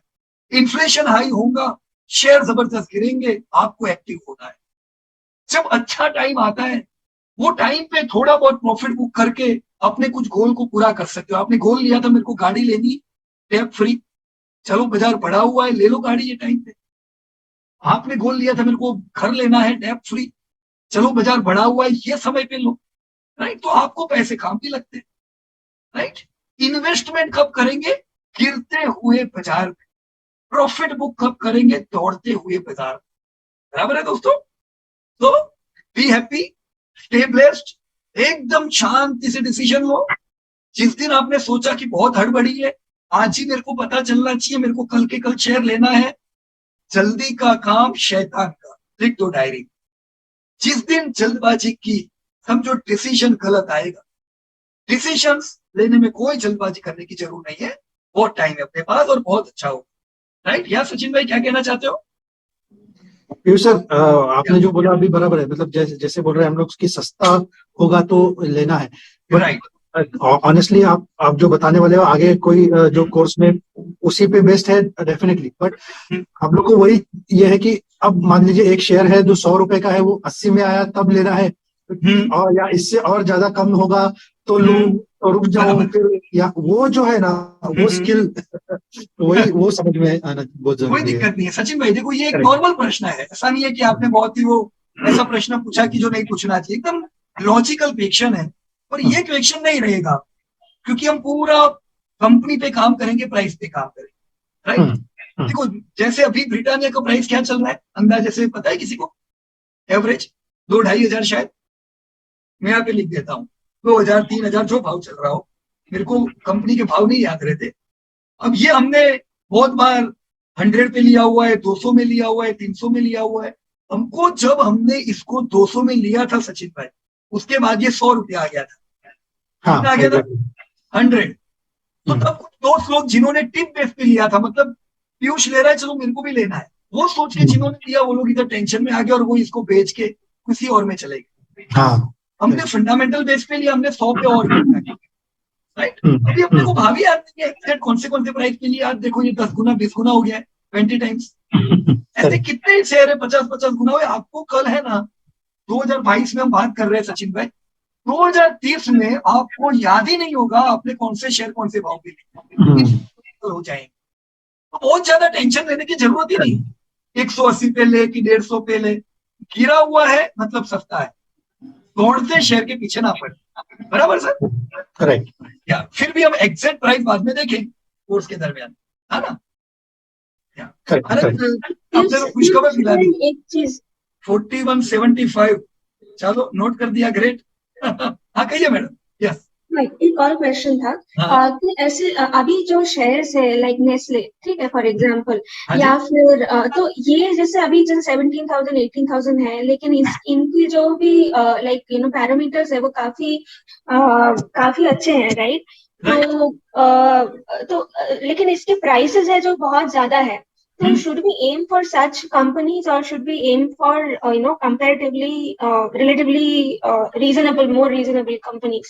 जैसे HCL या जब आप कंपनी खरीदते हो ना, तब कभी भी प्राइस ना देखें कि कितने का प्राइस है इसका, 17,000, 20,000, 25,000, 2,000, राइट। प्राइस से कोई कंसर्न नहीं,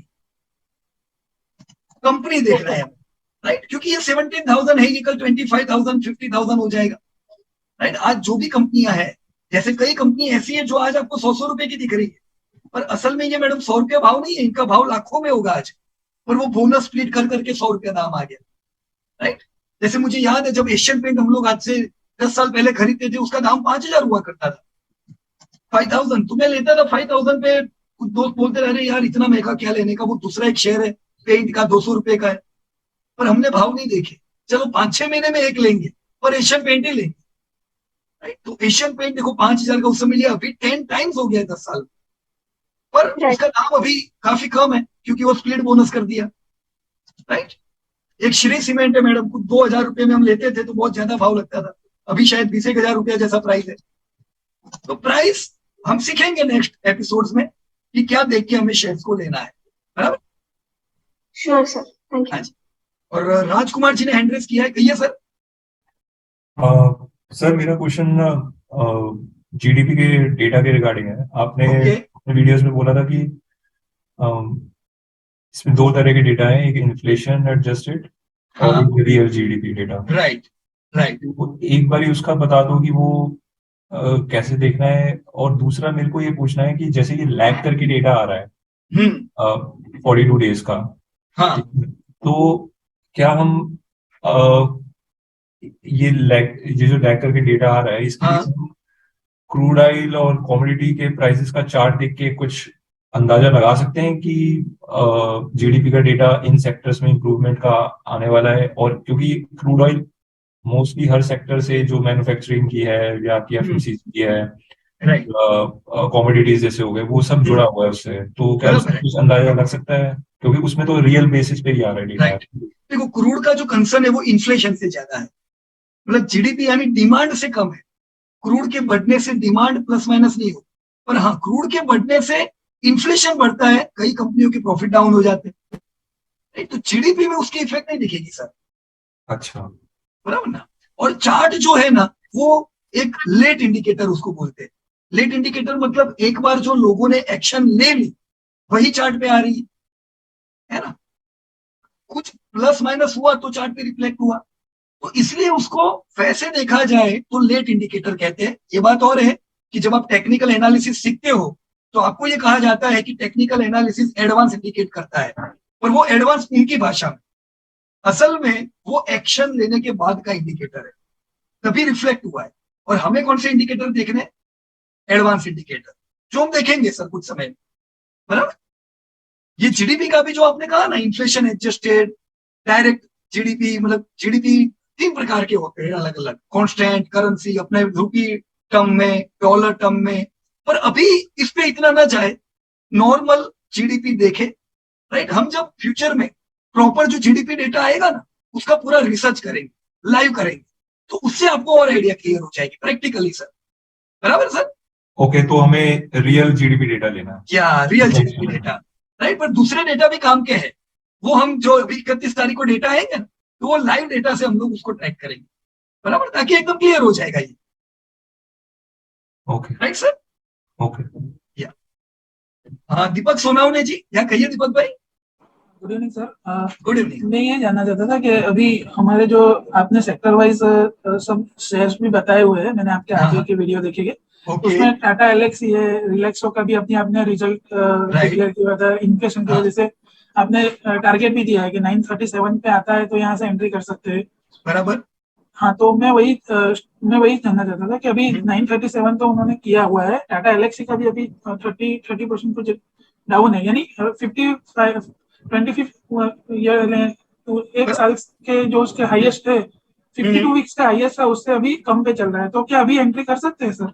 सर अभी देखो, पहला स्टॉक मत देखो, पहले डायरेक्ट निफ्टी सोचो, निफ्टी बाजार, ओके सॉरी हाँ बाजार करेक्शन में है कि नहीं, करेक्शन में है, करेक्शन में सर अभी पिछले 12 महीने से हमारा मार्केट करेक्शन में है। तो कभी भी कुछ भी कोई भी स्टॉक आप लेते हो, कोई ज्यादा टूटा होगा कोई कम टूटा होगा। देखो नॉर्मल इन्वेस्टर क्या सोचता है पता है, जो ज्यादा टूटा है वो ज्यादा चलेगा, पर ऐसा नहीं होता। जो कम टूटा है वो कम चलेगा, पर ऐसा भी नहीं होता है। वो कम टूटा है तो कुछ कारण है, कोई ज्यादा टूटा है उसका कुछ कारण है, कोई नहीं टूटा है उसका भी कुछ कारण है। हमें ओवरऑल क्या करना चाहिए, अगर बाजार करेक्शन में है तो समझ लो सब कुछ सस्ता मिल रहा है सर। ओके, क्योंकि बाजार 12 महीने से हमने तेजी तो देखी ही नहीं है, तो जब तेजी देखी नहीं तो आपके सब शेयर तो करेक्शन में हुए। तो आप जो आपने लिस्ट बनाया होगा, चाहे रिलैक्सो हो, टाटा एलेक्सी हो या XYZ कंपनियां हो, एक चीज तय है, ये सारी कंपनियां सर फेयर दाम पे मिल रही है, अच्छे दाम पे मिल रही है डेफिनेटली सर। मैं ये जानना चाहता हूँ कि वो आप, मैं समझ गया आप जो बोल रहे हैं कि इंडेक्स निफ्टी के कंपेयर में फेयर दाम पे मिल रही है। अभी HDFC का ही मैं बात करूँ तो अभी 1500 रुपये हो गया था, 1400 से मैं 1450 से मैं उसे ट्रैक कर रहा था, मगर अभी 1515 हो गया फिर। और आपने जो टारगेट बताया था 1200 समथिंग का बताया था, 1280 के वहां से आप ट्रैक कर सकते हैं। तो अभी मैं ये समझना चाहता हूँ कि चलो मार्केट करेक्शन में ये भी दाम फेयर ही, क्योंकि 1800 का अपना टारगेट है, मैं लॉन्ग टर्म इन्वेस्ट करना है, तो अगर ये हम ये तो देख सकते हैं सर कि 52 वीक के कितने कम है, यानी कितना कम है। अभी 52 वीक हाई है 1800 रुपया, अभी 1300 या 1400 मिल रहा है, तो क्या गलत है ऐसा? बराबर, पर बिल्कुल ये तो लेना पड़ेगा ना सर, ये नहीं देखने का दीपक भाई। हाँ, ये वो देखते हैं जिनको ट्रेडिंग करना है। ओके, अब हमको माल लेना है तो ये 1800 का टारगेट सही में आपके कोई काम नहीं लगने वाला, हमको इसलिए देना पड़ता है। हम देखते हैं लोगों को ये चाहिए, ये पसंद है, अरे वो कितना आएगा इस साल, नहीं तो मेरा बस चले तुम्हें टारगेट है ना दो। अभी हमने यार कहा 200-300 पे लिया हुआ है, हमने वो टाइम पे जो 250-300 के टारगेट लिए थे वो भी भूल गए। मतलब अभी आपने कहा 1500, 1510, मैं आपको तय बता रहा हूँ, आप ये सब भाव 5-6 साल बाद भूल जाओ, तब आपका ये शेयर कुछ और रेंज में हो। तो प्राइस की दुनिया से थोड़े समय के लिए निकल जाओ, राइट, थोड़े समय खाली कंपनियों पे फोकस करो, बराबर। प्राइस बिल्कुल इंपॉर्टेंट नहीं, बराबर ना, समझ गया सर। नहीं, ये तो लेने का कौन से एंट्री किस रेट पे होनी चाहिए ऐसा, तो लॉन्ग टर्म में तो ऑब्वियसली अच्छा ही है, मगर शॉर्ट टर्म में भी अगर कुछ इशू हो। आपका एज क्या है दीपक भाई? 40, राइट, और आप हर महीना कमा रहे हो? हाँ, तो एवरी मंथ आपका कैश फ्लो आ रहा है, तो एवरी मंथ एसआईपी बनती है, राइट। ये एसआईपी जब बाजार करेक्शन में होना तब होनी चाहिए। ओके तो अभी करेक्शन में है, तो अभी भाव की माया जाल में नहीं पड़ने का। ओके आपका जो लिस्ट है वो लिस्ट के हिसाब से शेयर इकट्ठा करते रहने के, क्योंकि आपका अगले महीने भी पैसा आने वाला है। शेयर नीचे गया तो आप ऐड कर पाओगे, एक बार शेयर दौड़ गया ना फिर आप कुछ नहीं कर पाएंगे, राइट। पर जो बाइंग लेवल होते हैं वो किसके लिए होते हैं वो मैं बता दूं। कुछ लोग आज की हमारी मीटिंग में होंगे जो 60-65 की एज के हैं, क्या उनको हर महीने कैश फ्लो आने वाला है? नहीं उनको आएगा। बिल्कुल कैश फ्लो नहीं आएगा। वो तो एक लमसम अमाउंट लेके बैठे हैं, अभी उनके पास फंड आने वाला ही नहीं, उनको पता है। मैं उनको बोलूंगा नहीं सर हर महीना एसआईपी करो तो गलत बात है। तो जो रिटायर्ड लोग हैं उनका एक ड्रॉबैक आज का ये है, देखो उनका एक पॉजिटिव पॉइंट है कि उनके पास एक हैंडसम लमसम रकम आज है, क्योंकि उन्होंने लाइफ लॉन्ग काम किया है तो उन्होंने इकट्ठा किया है। और अभी हमारे पास नहीं होगा क्योंकि हम इकट्ठा कर रहे हैं। अपना नेगेटिव पॉइंट क्या, लमसम नहीं है पर हर महीने थोड़ा थोड़ा है। रिटायर्ड लोगों के पॉजिटिव पॉइंट लमसम है पर हर महीना कैश फ्लो नहीं आएगा। तो रिटायर्ड लोगों को थोड़ा ज्यादा ध्यान रख के बाइंग लेवल्स को ध्यान में रख के ऐड करना पड़ेगा, क्योंकि उन्होंने एक बार HDFC 1500 पे ले लिया।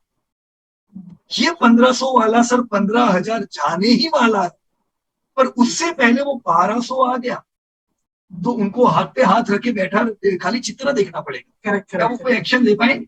नहीं क्योंकि होगा, बस एडिशनल पैसा ही नहीं है, है ना। हाँ। तो जो रिटायर्ड है ना उनको थोड़ा ध्यान में रख के भाव देखे, यंग लोग भाव की माया जाल से निकल जाए। और सर ये पोर्टफोलियो भी आप बोल रहे थे, तो ये पोर्टफोलियो के बारे में ये जानना था कि अभी मेरा सेविंग्स है, सपोज मेरे पास ₹1,00,000 है, तो आप बताते हो कि आपका जो पोर्टफोलियो का 5% लो, 3% लो, 2% लो, बराबर है। बराबर। मगर अभी सेविंग्स तो क्या हर महीना होता ही रहता है, तो फिर बराबर है। उसको कैसे एडजस्ट करने का? सपोज आप मैं हर देख लो। महीने ₹20,000 में सेव करता ही हूँ एनी हाउ, और मेरा अभी इतने साल से जॉब कर रहा हूँ तो अभी फंड भी है, क्योंकि मैंने कोई प्रॉपर्टी परचेज ही नहीं की अभी तक, राइट। घर वर कुछ लिया नहीं है। बराबर है, बराबर। तो कोई बात नहीं, हाँ, ऐसे तो मैं कैसे हो जाएगा। क्या करें, अभी आपका एक्चुअल फिगर आपके पास ₹1,00,000 है और आपने हाँ। बोला हर 3-4 महीने में 20,000 और आपके पास आता है महीने में, हर महीना महीने 20,000 का तो सेविंग है। साल में कितना अंदाज, जैसे अब मैं गिन सकता हूँ दूसरा 1,20,000 जैसा साल में आ जाता है, 1 से 2 लाख रुपया, बराबर। तो अपना ये प्लानिंग रखिए कि मेरे पास आने वाले 3-4 साल में कितना फंड इकट्ठा होने वाला है। मान लो आपकी फिगर आई 10 लाख रुपया, ओके, तो आप अभी से 10 लाख के हिसाब से पोर्टफोलियो बना, मैंने ₹1,00,000 डाला है और प्लानिंग क्या है 10 लाख, तो आपको वेटेड 10 लाख के हिसाब से रखने का, बराबर सर। ओके, समझ लिया। ओके, और नो प्रॉब्लम। हम इन सारी चीजों पे दोस्तों आने वाले कई वीक्स है और उसमें इसको बहुत ही डिटेल में बात करेंगे, राइट। बस खाली हर हफ्ता इसी प्रकार से जो एपिसोड आते हैं उसको ध्यान से देखें। अगर क्वेरी होती है एक डायरी बना दे, राइट। एक डायरी मतलब कैसे, ग्रीन डायरी बनाई सर मैंने, बनाइए ना ग्रीन डायरी, बढ़िया। और टारगेट भी लिख दिया, 30 का मैं टारगेट लिखा है, 35 का टारगेट लिखा है। Okay great. मेरा अभी मेन कंसर्न ही वही था कि मैंने इतने साल से जो मेरा सेविंग्स मैंने रखा हुआ है, तो अभी शेयर में मुझे इन्वेस्ट करना है तो कैसे करूँ, किसको कितना वेटेज दूँ, वो मेरा थोड़ा, क्योंकि मैंने नहीं घर लिया है, नहीं कोई ज्यादा सेविंग LIC में पड़ा ही नहीं, कंपनी सब लिया हुआ है बस। कोई बात नहीं, ये क्लियर हो जाएगा, बराबर। पर डायरी में नोट करते जाए जो सीख रहे हैं। जैसे ये वीक अपना GDP खत्म हुआ ना, इम्पोर्टेंट हाईलाइट पॉइंट लिख लो डायरी में कि मैंने ये सीखा था। क्योंकि नेक्स्ट वीक जब अपन चलेंगे ना तो ये वीक थोड़ा भूल जाएंगे, और नोट में लिखा होगा तो आपको याद रहेगा ये सब इम्पोर्टेंट पॉइंट है। फॉर्मूला भी लिख लिए कैसे उसका वर्कआउट होता है, वो शॉर्ट फॉर्म में लिख लिया है, तो याद करना नहीं पड़ेगा। फ्यूचर वैल्यू ये, राइट, वो तो वैसे भी आपको रट्टा हो जाएगा। वो तो हो ही जाएगा ऑब्वियसली, अगर फर्स्ट इनिशियल स्टेज पे भी अच्छा रहेगा ऐसा। हाँ सही, सवाल ही नहीं, मैंने भी लिख के रखा था, मुझे भी याद नहीं रहती थी। Okay, no problem. तो दोस्तों अभी अपन क्या करते हैं, नेक्स्ट वीक देखो क्या सीखना है अपने को। अभी आप सबको पता चला कि कौन सी कंट्री का ग्रोथ कैसा है, इंडिया का ग्रोथ। तो हम क्या करेंगे, नेक्स्ट वीक पूरा इंडिया को सर्च करेंगे। हम देखेंगे इंडिया में कौन सी इंडस्ट्रीज है, कितनी इंडस्ट्रीज में हम पूरे इंडिया को विभाजित कर सकते हैं, कौन सी इंडस्ट्रीज का कितना ग्रोथ है, ताकि हमको पता चले कि भारत अगर 250 लाख करोड़ का जीडीपी करता है, तो इसमें आज 250 लाख करोड़ है, 200 लाख करोड़ है, ये 1000 लाख करोड़ होने ही वाला है। पर ये 200 से 1000 करोड़ जो जीडीपी पहुंचेगा उसमें कंट्रीब्यूट कौन करेगा, कौन सी इंडस्ट्री? ये कंट्रीब्यूटिंग इंडस्ट्रीज हमें ढूंढनी है। तो अगले हफ्ते का हम सबका लक्ष्य क्या है? We all are going to search the contributing industries of next decade. कौन सी इंडस्ट्रीज तगड़ा ग्रोथ करने वाली है, राइट? तो कल ही मैं आपका एपिसोड अपडेट कर दूंगा और नेक्स्ट वीक हम कंट्रीब्यूटिंग इंडस्ट्री पे दोस्तों बात करेंगे, राइट? और तब तक कभी भी कोई दिक्कत भी होती है तो आप प्रसाद का नंबर, भूमिका का नंबर रखिए अपने पास। दिक्कत होती है उनको कॉल करके क्लेरिफाई करो ताकि कोई चीज आपकी डिले ना हो जाए, बराबर? चलिए sir, Piyush sir, good evening sir. अरे बोलिए बोलिए। या सर मेरे को सर एक्सेल में ही प्रॉब्लम होता है, सब चीज तो समझ में आ रही है कैसे क्या करना है, बाकी एक्सेल मेरे लिए तो नया है, तो मैंने इसलिए लैपटॉप भी लिया। पहले तो मैं फोन से ही मैं अपना जो भी शेयर मार्केट करता था, बाकी इसीलिए यही सब सीखने के लिए मैंने लैपटॉप लिया। नहीं बहुत, देखो ये आपका जो लैपटॉप का इन्वेस्टमेंट है ना, ये जाया नहीं जाएगा वीरेंद्र भाई। ये 50,000 के लैपटॉप में से 5 करोड़ निकलने वाले, तो बहुत ही अच्छा इन्वेस्टमेंट किया, राइट? हाँ सर, अभी सीखने का प्रयास करो धीमे धीमे करके। हाँ सर, वही सुगम भी यही बोल रहा था कि अभी तुम इन्वेस्ट करके सीख रहे हो पीयूष सर का, तुम 25-30 हजार दे के वो 1 करोड़ का एजुकेशन ले लोगे, बराबर है। और क्या है, शांति से, मतलब धीमे धीमे एक्सेल आ जाएगा, ये कोई मुश्किल नहीं। आप व्हाट्सएप यूज करते हो अपने मोबाइल में? Yes sir. सर किसने सिखाया सर? नहीं सर, अपने से ही सीख गया सर, प्रैक्टिस कर गया। तो एक्सेल भी वही है, ये सब सॉफ्टवेयर है और सॉफ्टवेयर को हम थोड़े समय में सीख सकते हैं, वो आ जाएगा, बराबर है ना? Okay sir, okay sir. एक चीज और पूछना था, कहिए कि सर कोई कंपनी का रिजल्ट आने से पहले भी कुछ लोग प्रिडिक्ट कर लेता है कि इसका रिजल्ट मतलब खराब आने वाला है, गिरने वाला है, तो आप ऐसा रखे कि हाँ उस समय बाई कर सके। तो कैसे पता चल जाता है रिजल्ट से पहले, ऐसा कुछ है स्ट्रेटजी? सर आप रिजल्ट से पहले ही प्रेडिक्ट करने वाले हो, हम सीखेंगे ही ऐसा कि नतीजे आने से पहले से ही पता रहे कि नतीजे कैसे आएंगे, बराबर ना? ये देखो इन्फ्लेशन ऐसा है, ये इन्फ्लेशन, ये गिरे हुए जीडीपी में आप कौन सी कंपनी के एकदम धुआंधार नतीजे एक्सपेक्ट करो? अभी चैलेंजिंग टाइम, राइट? पर फिर भी हर एक कंपनी के नतीजे आपको एडवांस में पता होंगे। अभी हम जैसे नवंबर महीने में, पर अभी से आपको पता होगा कि इस साल का अंत मार्च में होगा, पर मार्च में नतीजे कैसे आएंगे वो आपको अभी से पता हो जाएंगे, बराबर है? हम एडवांस लर्निंग सीखने वाले हैं। Okay sir, thank you very much to everybody, yeah and best of luck to all. धन्यवाद दोस्तों।